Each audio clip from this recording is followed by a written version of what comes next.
Hi, I'm Tom Garrity from psychsafety.com, and I am a professional psychological safety geek. Today we're going to have a really short video about blame and accountability and what these two words mean, because they're often confused and combined and kind of inferred together. So let's just look at this. So blame. What does blame mean? Blame, so we take blame to mean accountability without context.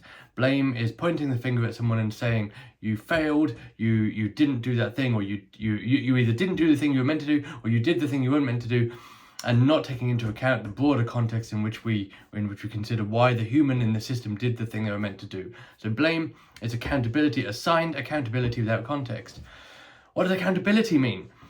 Accountability, the word accountability comes from being able to give an account. It's about sharing why and how something happened. That's actually what the word means. But in practice, what accountability means is often negative consequences for failure, being punished or facing some sort of punishment or the negative consequences as a result of not succeeding or failing to do the thing.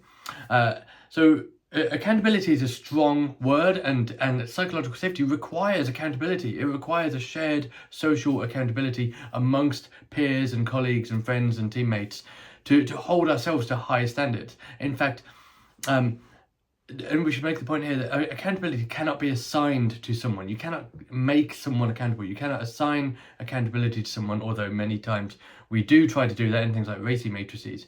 Ultimately, accountability is something we take upon ourselves. The most powerful form of accountability is self-accountability, where we hold ourselves to a high standard, where there's no external force or other sort of consequence required for that accountability.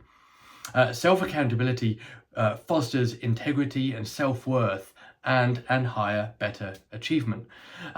There's also a difference between social accountability and hierarchical accountability. Accountability may be shared among peers, where we all check in with each other, we support each other and hold each other to that high standard. Or it may be top down. This is from a manager to a team or a leader to a group. But this is where it's sometimes assigned and not taken. And real powerful accountability is where we take accountability onto ourselves. Real learning happens only really when people feel ownership rather than this forced compliance and forced accountability. So just to sort of wrap that up, blame ignores context. Accountability embraces context by asking, what happened here? Why did people make these decisions? It uses local rationality and other ideas to look at and examine the context and the rationality, the reasoning behind decisions and actions. Accountability can spark learning and growth, while blame often just ends the conversation and also prevents further conversations from happening in the future. So when we stop blaming and start practicing real accountability, when we take on accountability and create the conditions in which people feel safe to take accountability on themselves, we can better uncover true component causes of failure and success and become better and continuously improve.